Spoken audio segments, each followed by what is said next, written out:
पहला देखेंगे। इसमें आपको बताना है कि जो स्टेटमेंट दिया है ये सत्य है या असत्य। ठीक ना।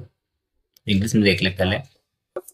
Late A is equal 2 3 4 the number of equivalence relation containing 2 3 is 3।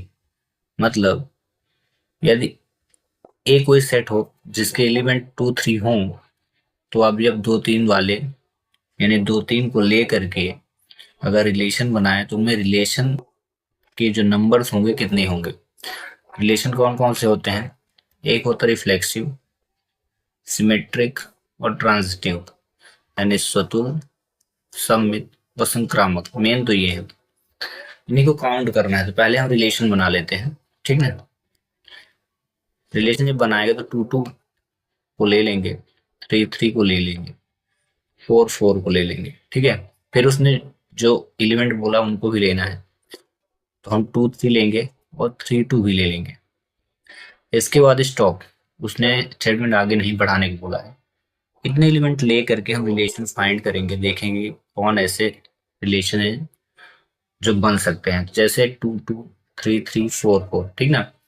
तो ये पहला तो हो जाएगा रिफ्लेक्सिव, क्योंकि ए ए एलिमेंट अगर आर होता है तो रिफ्लेक्सिव कहलाता है। तो पहला रिलेशन तो कंफर्म है, क्योंकि सब में सेम वैल्यू मिल गई, यानी सेट जितने हैं कॉमन आ गए। ठीक है। दूसरा देखते हैं। 2 3 और 3 2 है तो सिमेट्रिक भी हो गया, क्योंकि ए बी एलिमेंट आर होता है एंड बी ए एलिमेंट अगर आर हो तो वो सिमेट्रिक हो जाता है, सिमेट्रिक। तो ये भी हो गया, यानी सममित भी हो गया। दो रिलेशन हमें मिल गए। तीसरे को पता करते हैं कि है कि नहीं। ट्रांजिटिव का क्या है? ए बी एलिमेंट आर होना चाहिए। ए और बी लेते हैं, ये 2 2 था तो यहाँ ए बी के लिए जैसे मैं ले लूंगा 2 3 ले लूंगा। ठीक है। तो फिर अगला होना चाहिए 3 बी। ए बी अगर है तो फिर अगला होना चाहिए बी और सी होना चाहिए। ठीक है। ए बी तो मिल जाएगा, ये भी मिल जाएगा, ये भी। लेकिन ए के बाद भी, जैसे मैंने 2 और 3 लिया, ए की वैल्यू 2 बी की वैल्यू 3, तो अगला होना चाहिए वो बी सी, मतलब 3 के साथ कोई ना कोई अदर एलिमेंट होना चाहिए, यानी 4 होना चाहिए। ठीक ना। अगर अगला रिलेशन बनाना है तो बी या सी की वैल्यू चेंज होनी चाहिए, प्लस लास्ट में ए सी होना चाहिए, यानी 2 3 होना चाहिए। ठीक है। ए और सी, 2 3 नहीं, 2 और 4, ए सी 2 4 होना चाहिए। तो मेरे में जो हमारा रिलेशन दिया है इसमें तो है ही नहीं। ना होने के कारण जो रिलेशन बन रहे हैं, देखो ट्रांजिटिव तो बना ही नहीं, क्योंकि ए बी तो है यानी 2 3 मिल रहा, लेकिन बी सी ही नहीं मिल रहा। ठीक है। अब बी सी नहीं मिल रहा है, इसलिए ए और सी भी नहीं मिल रहा, तो ट्रांजिटिव नहीं बना। तो नंबर ऑफ जो रिलेशन वो कितने बने? 1 और 2, रिफ्लेक्सिव और सिमेट्रिक। तो ये ट्रू हो जाएगा।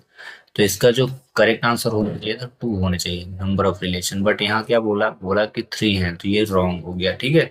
इस प्रकार से इसका करेक्ट आंसर क्या हो जाएगा? फॉल्स। अगला देखो। क्वेश्चन नंबर सेकंड, ये पहले चैप्टर से था और ये मिसलेनियस एनसीईआरटी का मिसलेनियस आप देखिएगा तो वहां से क्वेश्चन उठा। दूसरा क्वेश्चन, साइन इनवर्स एक्स का की मुख्य शाखा का परिसर, यानी रेंज ऑफ साइन इनवर्स पूछा।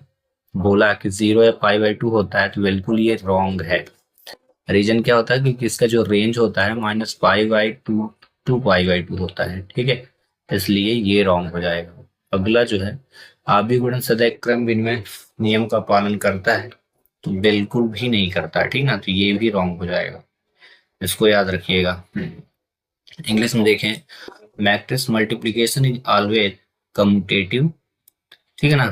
तो ये बिल्कुल भी नहीं होता। इसका मतलब ये है, मान लीजिए ए डॉट बी करें तो क्या बी डॉट ए करने पे दोनों की वैल्यू इक्वल आएगी? तो नहीं आएगी, हमेशा याद रखना। अगर मान लो ए सेट है कोई 1 2 3 4, ठीक है, और बी दे दिया 2 4 5 6।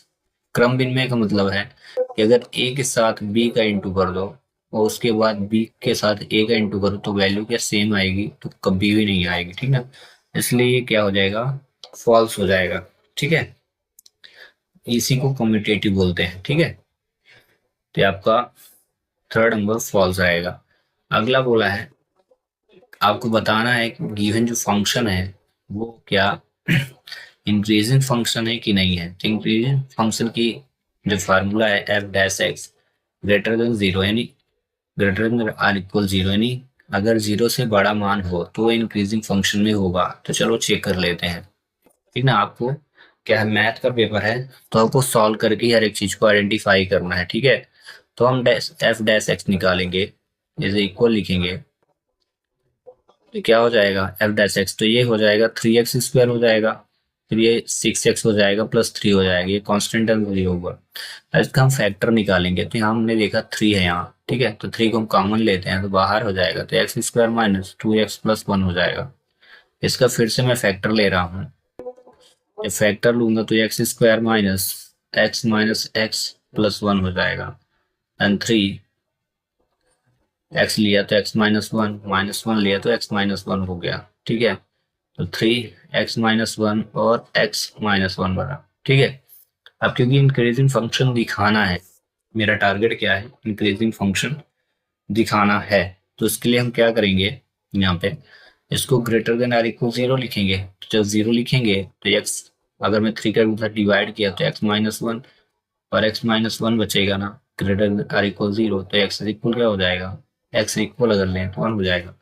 1 आ रहा है, इसका मतलब ये है कि x वैल्यू क्या हो गई, ये जो गिवन फंक्शन था ये ग्रेटर देन 0 है, यानी 0 से बड़ा है, इसलिए क्या हो जाएगा, ट्रू, ठीक है। इस प्रकार क्योंकि स्टेटमेंट को फॉलो कर रहा है। अगला बोला ऑर्डर बताना है आपको, ठीक ना। आप देखें ऑर्डर ऑफ डिफरेंशियल इक्वेशन, इसमें डिफरेंशियल इक्वेशन जो है क्या 3 है, ये देखना है, ठीक है ना। क्या इसकी जो कोटी है वो 3 है कि नहीं है, ठीक है। तो ये जो है ये बिल्कुल ही करेक्ट होगा, ठीक ना, पूरा का पूरा करेक्ट, क्योंकि यहाँ पावर मैक्सिमम पावर आप देख रहे हो क्या है, ये 3 है, इसलिए ऑर्डर इसकी 3 होगी। हाँ, अगर इसमें बोला जाए ऑर्डर 3 तो इसकी पावर कितनी होगी, तो इसकी पावर जो होगी 1 होगी, ठीक ना, क्योंकि इसकी पावर आइडेंटिफाई करेगी, जो सबसे बड़ा ऑर्डर होगा उसी की पावर को हम मैक्सिमम पावर बोलेंगे। अगर यहाँ देखें तो इसकी पावर 1 है और इसकी पावर 2 है, लेकिन ये इसके ऑर्डर जो है इसका 1 है, ठीक है ना। इस प्रकार से आइडेंटिफाई करते हो। अब ये बोला कि इसकी जो कोटी है 3 है क्या, तो बिल्कुल ही सही है, ऑर्डर 3 है और पावर क्या है 1 है, ठीक ना, तो बिल्कुल ट्रू माना जाएगा। लास्ट क्वेश्चन नंबर 6, इसको आपको फाइंड करना है। ये बोला कि इसको जब हम सॉल्व करते हैं तो 1 आता है, तो चलिए चेक करते हैं आखिर एग्जैक्ट आंसर आएगा क्या। पहली बात तो आप ध्यान रखें, जे क्रॉस के जब करते हैं तो इसका आंसर आता है जे के, तो आई आएगा, ठीक है, आई कैप। वहीं के क्रॉस अगर आई किया जाए तो जे आता है, ठीक है। अगला अगर आई क्रॉस जे किया जाए तो इसका करेक्ट आंसर आई से जे तो के कैप आता है। ध्यान रखिएगा एक चीज और, जब भी आई क्रॉस आई किया जाए तो 0, जे क्रॉस जे किया जाए तो 0, एंड के क्रॉस अगर के किया जाए तो भी 0 ही आएगा, ठीक है। ये फॉर्मूला याद रखना।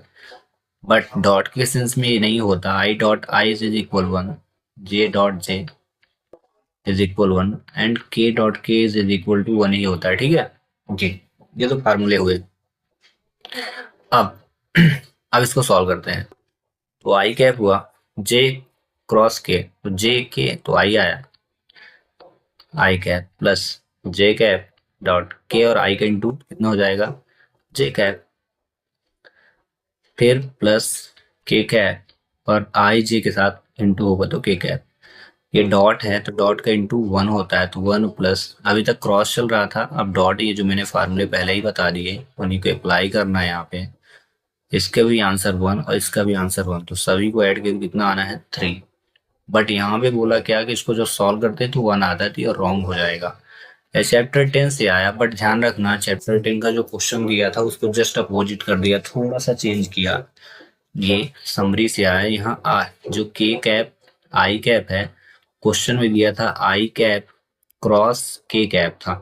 अब समझो बात को, जब अपोजिट इंटू किया जाता है, मतलब के कैप क्रॉस जे कैप, तो फिर वैल्यू ये जो होती है माइनस में आने लगती है, माइनस, ठीक है।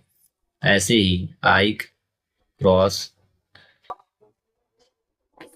आई cross k cap is equal हो जाएगा माइनस जे कैप, वहीं j cap cross i cap is equal minus k cap, ये होता है। तो यहाँ पे क्वेश्चन जो था ये बिल्कुल करेक्ट यहाँ पे दिया है, ये भी दिया है सही, इसको चेंज किया है, ये तो बिल्कुल फॉल्स है, ठीक है ना। बट जो बुक में दिया था, जो क्वेश्चन एग्जैक्ट क्वेश्चन तो था क्या, ध्यान रखना, ये वैल्यू चेंज थी, जिस कारण से इनका तो आंसर 1 आया, और इसका जो आंसर था, ये अभी मैं जे लिखा था, तो जब ये आई कैप क्रॉस के कैप होगा, तो ध्यान देना, आई कैप क्रॉस के कैप तो माइनस जे कैप आएगा। अब क्योंकि माइनस आएगा, इनका इंटू करेंगे तो यहाँ पे माइनस आ जाएगा, माइनस आने के कारण ये दोनों ही क्या होंगे, सब्ट्रैक्ट, तो जीरो हो जाएगा, दोनों कट जाएंगे तो वैल्यू क्या आ जाएगी, 1।